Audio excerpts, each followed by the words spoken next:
Hello, my name is Stephen Kilgore, and I'm the managing editor of Feed and Grain magazine and the host of the Feed and Grain podcast. Thank you so much for joining me today as we dive deep into the issues affecting the feed manufacturing, grain handling, and allied industries. Today's episode is brought to you by the Bin Whip from Newmat Systems. The powerful dual impact Bin Whip removes the toughest buildup and blockages in industrial storage silos without hazardous silo entry. Learn more today at binwhip.com. So today I edited an interview that I did a while back with Jim Kramer, general manager of CHS, about the grain elevator they built in Herman, Minnesota. This grain elevator was pretty interesting because it was built via lights out facility. Plus, it was built over the COVID-19 pandemic, which gave it a whole bunch of construction challenges that they were able to overcome. It's a really neat story, so I'm really glad you're going to get to listen to it because this is an example of an interview that I would normally turn into cover story, but you'd end up getting such a small portion of what we actually talked about in that story. It's really nice that you guys will get to hear everything that we do. Thank you so much for listening to the Feed and Grain podcast. I hope you're having a great summer. And if you're listening to this in a podcasting app, please give us a review or a rating. It really helps us out. If you prefer listening to this in your browser, make sure you sign up for Industry Watch, our newsletter, and we'll keep you up to date on all the newest podcasts that are coming out. With that out of the way, thank you for listening. Now, on to the show. Why don't we kind of dive in?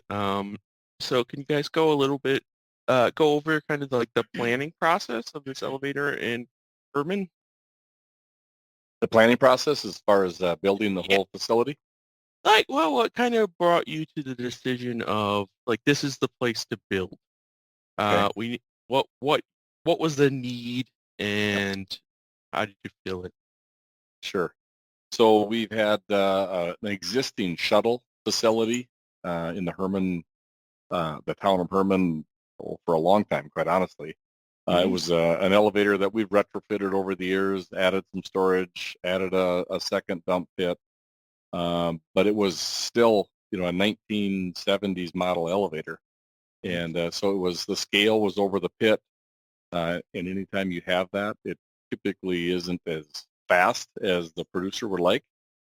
So we looked at different ways that we could retrofit further at the location in town. And Okay.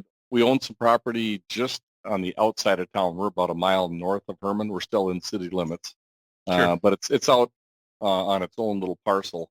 And we've got a 32,000 ton fertilizer plant here, and the main office is here. So we had acreage to build new. And after we looked long and hard at how to do something in town, at the end of the day, it was going to be expensive, and we were going Mm-hmm. to really kind of get what we always had. So what this allowed us to do is start fresh and do it the right way.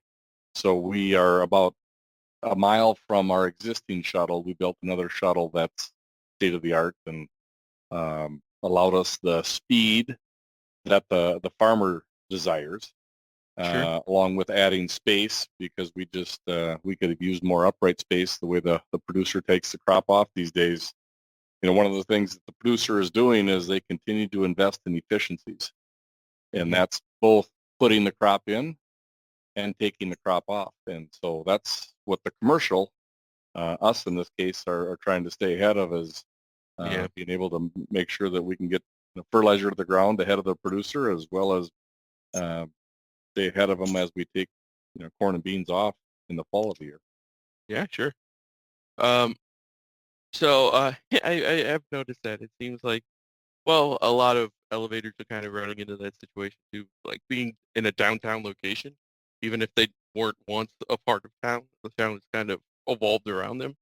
Right. And so you see a lot of moves a little bit outside of it, just more space and Right. especially traffic concerns and stuff like that.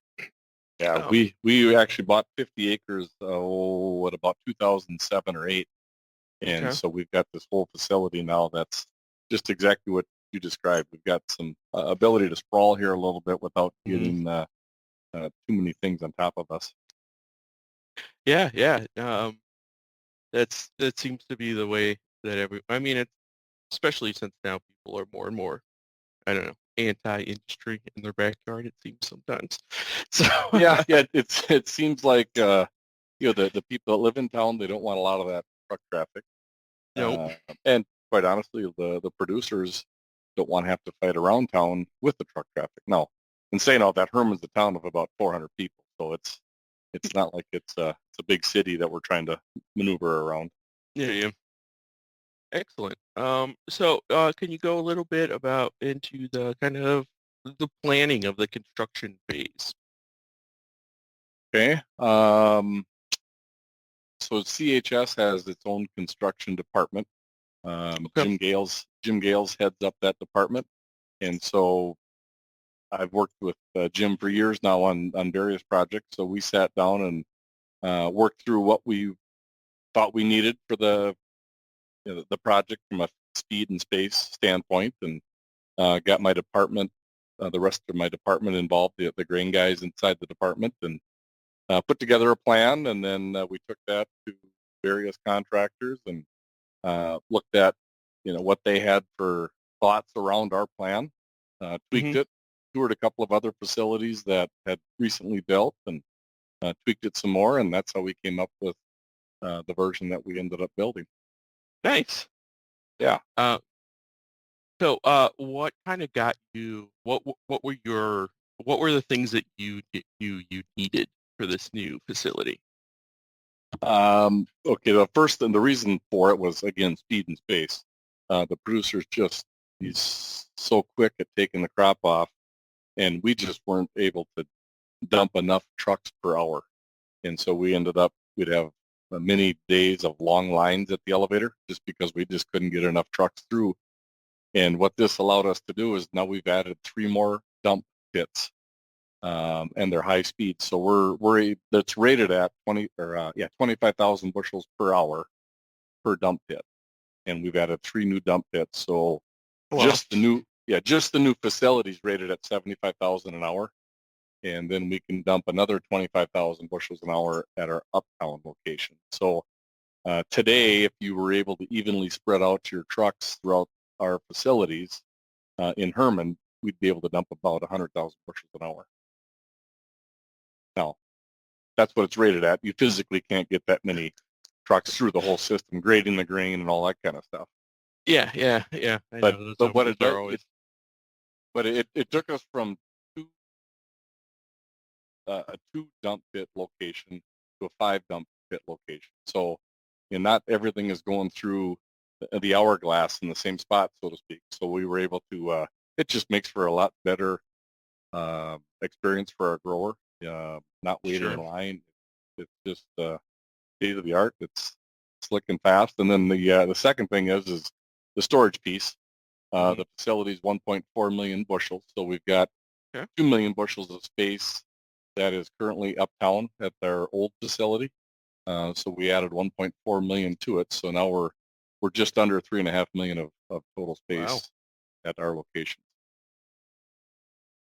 So you guys are planning to keep the other facility in kind of operation, at least for now? Yes. Yep. We'll continue to utilize it. It's not that it's obsolete by any means. Hmm. Quite honestly, by doing what we did out here, we've extended the life of that Oh, one good. because about 80% of the grain will end up going through the new facility, and we'll continue to utilize the old facility. It's still operational and it still provides value to us and the producer. Nice. Um, how was the construction process? When did you guys kind of start, and how did it go? Well, we started the construction in the late summer, early fall of 2019. Okay. So that's when we dug the first hole, and they started the whole process. The actual elevator was scheduled to be slipped about the middle of May in Hmm. 2020. Okay. And that was unique because that is obviously right kind of in the height of the pandemic hitting, Yeah, and that was back when we didn't know a lot about it in May. I So know. created a lot of obstacles and created just a lot of uniqueness to this particular facility. Yeah. Did you have anything in particular that pandemic obstacles that you guys had to get around? Yeah, for sure. So back in May of 2020, again, we were still learning about what the pandemic meant. Hmm. So uh, atypically when you do a slip project for an elevator, you bring in a lot of people from outside the area. Yeah. It's a specific crew that they bring in to do these because they're atypically they should take about six. This one should have taken about 6.5 days. So they bring all these people in to do it. First, they were nervous coming in because they didn't know anything about Herman, and so what Sure. were they coming into from a pandemic standpoint? And then the local people around Herman weren't real excited about bringing people in. You know, what were they going to bring Mm-hmm. in to Herman? So we had to get through that whole thing. We ended up not getting a full, um, what's the word, a full employee base that we needed. Okay. So the slip, instead of taking about 6.5 days, took about 12 days. Okay. And then a couple other things that we did that was unique is that so we provided meals for all the employees that were on that Oh, project. Uh, nice. it was two 12-hour shifts. So as they came on, they got a meal, and as they came off, they got a meal. So we fed them going on the slip in the morning at 6 o'clock, and we fed them coming off the slip in the evening at 6 o'clock, and the same thing. Fed the new shift that was going on at 6 o'clock at night, and then we fed them going off the shift at 6 o'clock in the morning. And what that did is it kept them out of all the Mhm. eateries in the towns in and around Herman.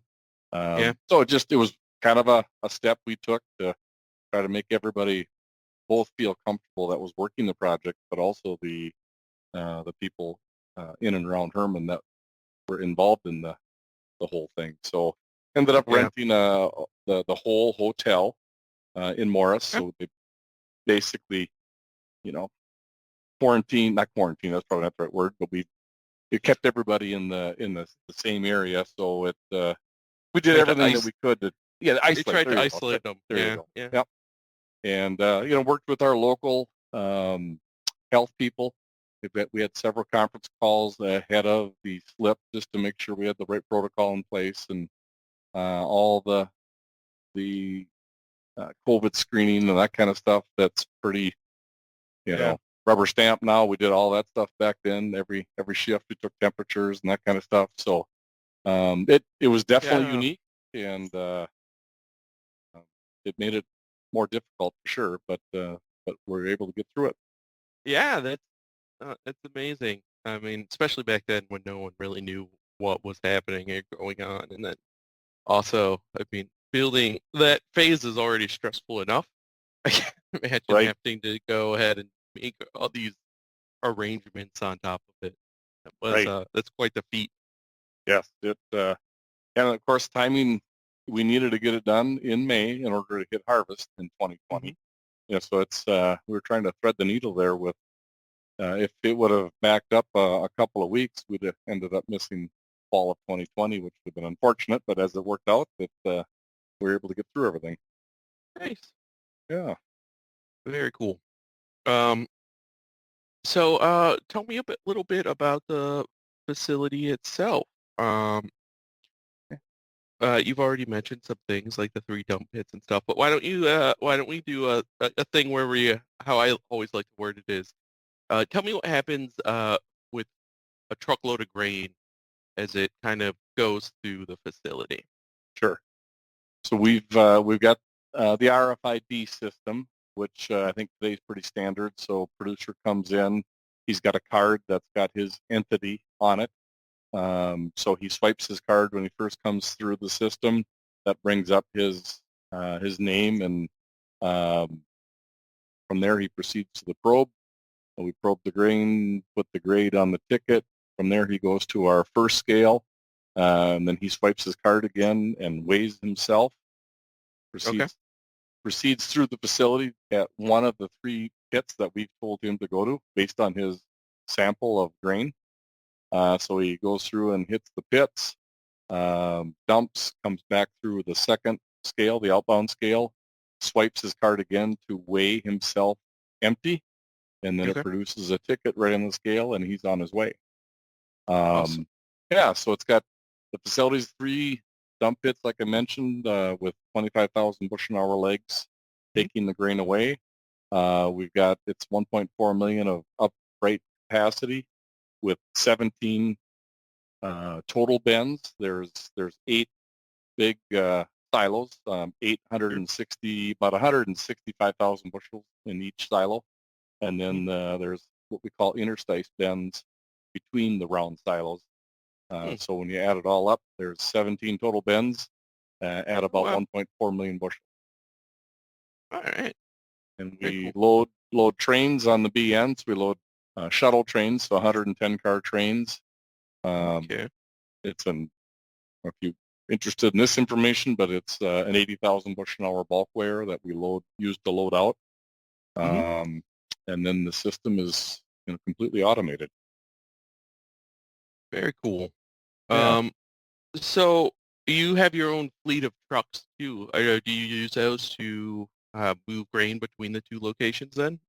We'll actually use it to transfer grain from our satellite locations. We've got some towns that are 18 miles, 15 to 18 miles away from Herman. Okay. So as the farmer brings grain to those locations, Chicao and Morris, then we'll Hmm. transfer them with our trucks from Chicao and Morris into the Herman market. And we also do some picked up on the farm. So if Hmm. the producer wants us to haul it, we'll just take Oh, cool. our trucks and pick it up right at their farm and haul it right into Herman. Very cool. Um,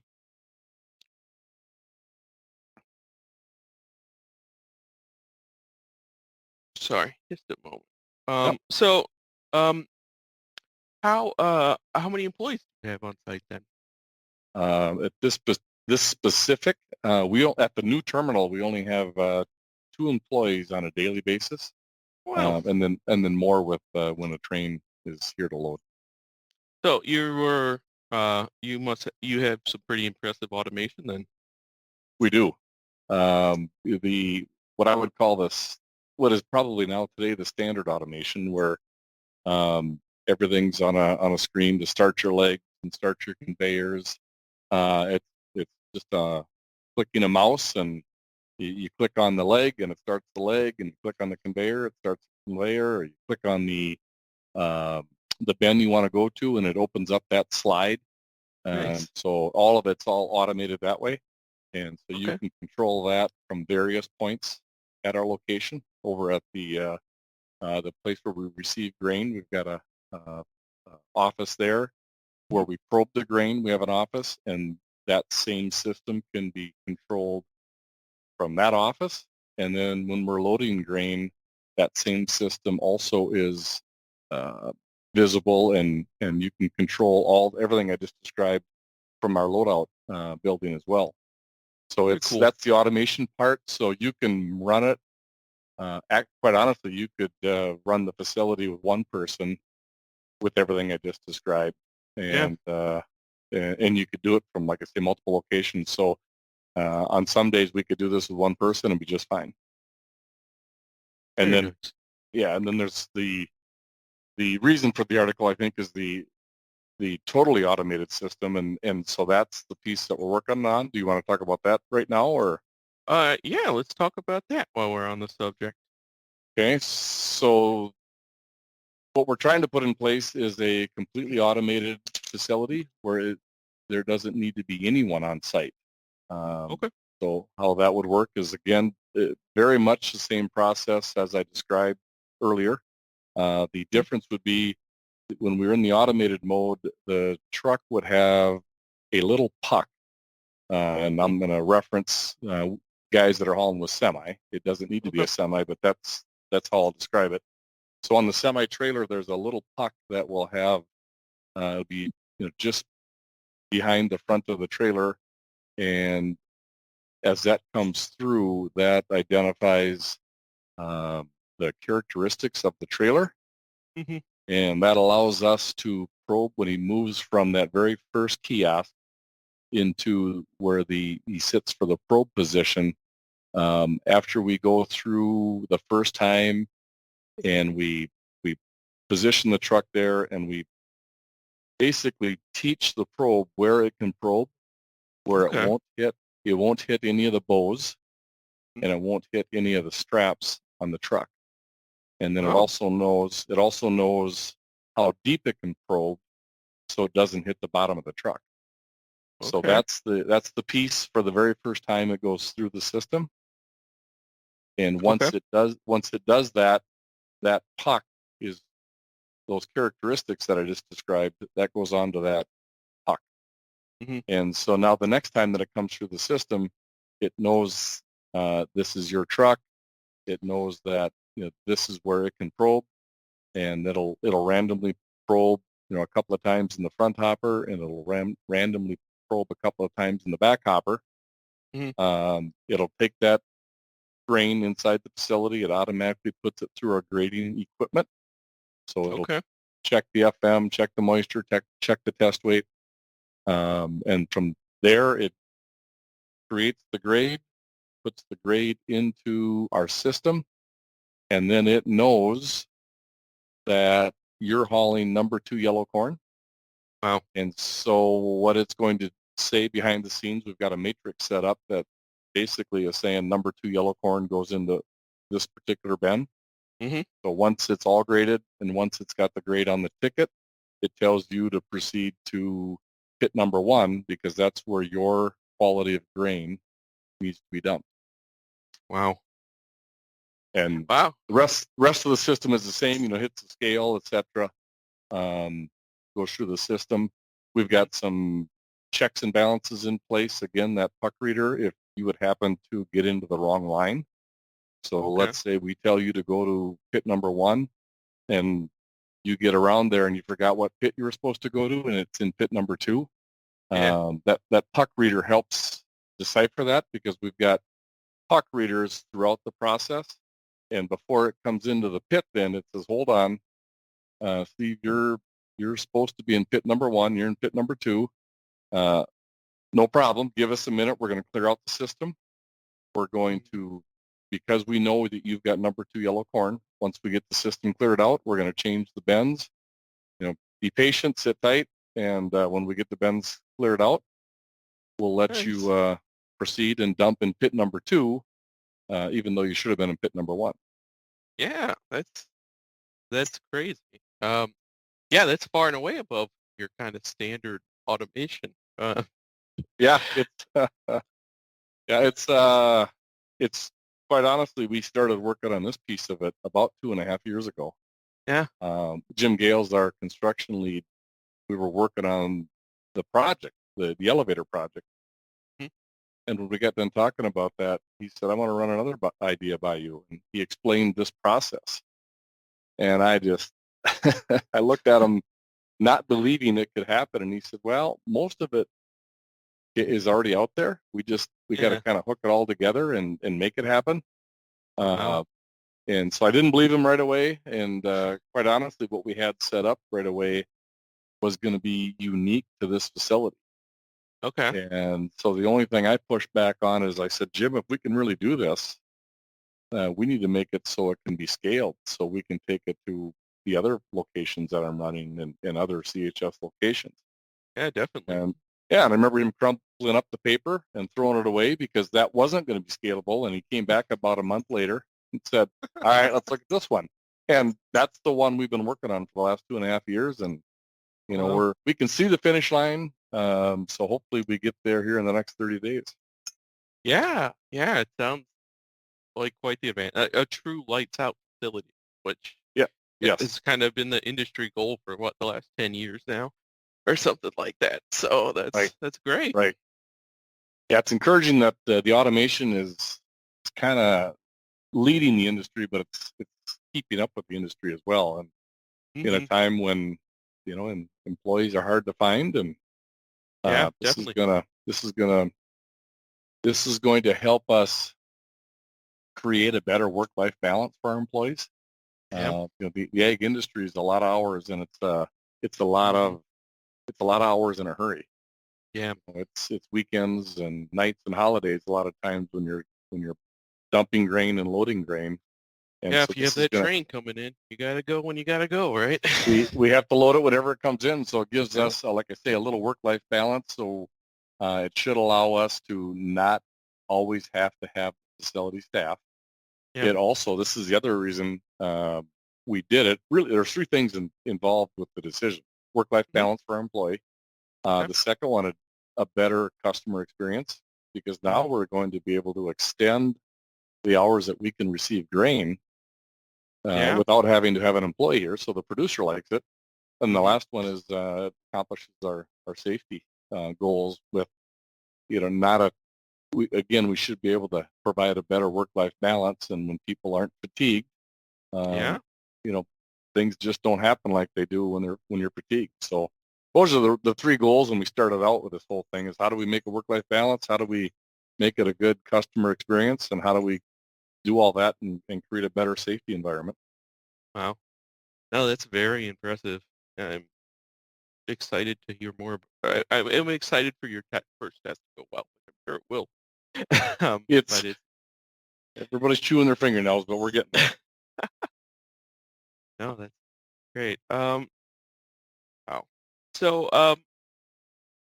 switch topics a little bit. How was the town? How was that kind of process? How were they supportive? Did you have a lot of support from the local community to kind of build and expand or Oh, for sure. It's a farm community, and we've needed to freshen up our grain asset in Herman for a while. So this was lots of support and lots of enthusiasm, and everybody's excited to use it. It's done everything that we thought it would and more. In fact, I've had oh producers that have come in and just have said, "Wow, I can't believe how fast it is and how much you can do." They're very impressed, and it's worked very well with 1 year under our belt. wow. That sounds amazing. Um all right. And uh how many um how many types of grain you guys kind of take in? Because you said you had 18 bins. That's what gives you quite Yep. the ability to take in quite a variety, right? Right, 17 bins, but they typically we're in corn and bean country. We will also handle wheat, but we primarily handle just corn, wheat, and beans with where Okay. we're located. And Uh, the the vast majority of it, we're 90% of it's corn and beans. We've kind of moved out of the wheat belt and into the corn belt in the mm, last several years, and so that's really where we're at. where are you guys located in Minnesota? I didn't look it up on a map. Yeah. So we'd be northwest of the Twin Cities, Okay. about 170 miles. I should Google it to be sure, but I can do that while we're on the phone. But it's about 170 miles northwest of the Twin Cities. Very cool. Uh, I'm I'm from Wisconsin myself, and it's always hard to talk to people because one of our favorite things here is to complain about how cold it is. Yeah. And then, but you talk to someone in Minnesota, and they're like, I'm like, oh, it's like 0 degrees here, and they're like, oh, it's -20 here, not too bad. Yep. You learn to live with it, sure. Yeah. But that's great. So I'm almost out of questions. Done a great job explaining everything so far. My last one is what I ask everyone. It's kind of what are some of the things that you're most excited about with this new uh, grain elevator? Um, the fact that it's created a better experience for our grower, first Hmm. and foremost, and that happens through, again, having multiple places for him to dump his grain. Sure. So it's already created a better experience for our producer. It's more of an in and out feature versus having to wait in line. Mhm. So that's first. We've already accomplished that, and then obviously the second one is this automated feature where we won't have to have anybody on site when the Yeah. producer hauls. And I can think of examples every year we get that. Speaking of being from Wisconsin, every year we get that warm up sometime throughout the winter Yep. where all of a sudden it gets to 35 degrees for no reason at all for 3 days. Hmm. If that happens on a weekend, the farmer is just out of luck, right? Because we're closed on Yeah. the weekend. Uh, Here he could have maybe kids are home from college. It's going to be 35 degrees and he wants to haul a bunch of grain. We can do that Hmm. without having to sacrifice that work-life balance. Yeah, definitely. Well, it's even like during harvest when they're Yes. out there harvesting at 10 o'clock at night, Yep. the ability to send that grain and not have to wait till the next morning is pretty Yep. huge deal. Yep. Yep. Exactly. So that's the other thing that we're excited about is being able to supply that, or supply the extended hours without having to burn out our people. Nice. Yep. All right. I think that's all the questions I have for you, unless you think I missed anything big. No, I think we hit. It helped that you sent out, or somebody sent out the kind of questions you were going to ask. So I think we covered just about everything that I reviewed in my mind. So I think we're good. Excellent.